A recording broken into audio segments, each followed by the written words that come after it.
Jeff, how about telling the audience a little bit about what your programs are like in the summertime? I know you bring young people in, and you have, I think, a lot of people volunteer to be some of the teachers there, and that's an ongoing activity that you have continued. And I think Lou started those programs.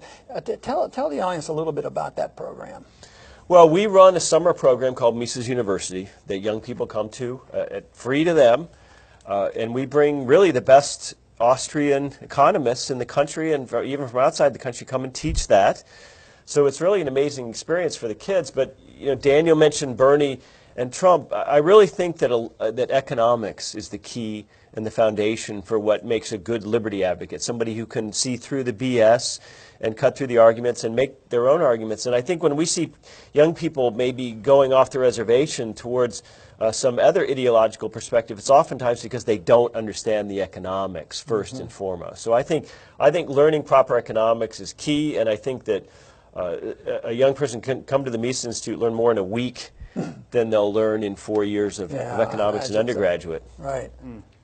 You know, most people are aware of the fact that I was motivated a lot by Austrian economics, especially on monetary policy in the 1970s, and decided to speak out.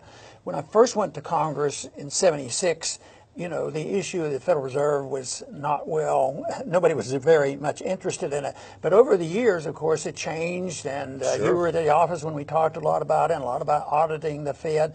And people would give me a lot of credit. I maybe deserve a little credit, but where it came from was an institute like the Mises Institute, because Murray Rothbard was talking about monetary policy, because I read his stuff. You know, I was influenced by him, and I knew the Austrian economists, and I knew Leonard Read and Hans Sennholz, and heard Mises lecture, and all these giants that talked about it. So I believe it was the intellectual movement that set the stage.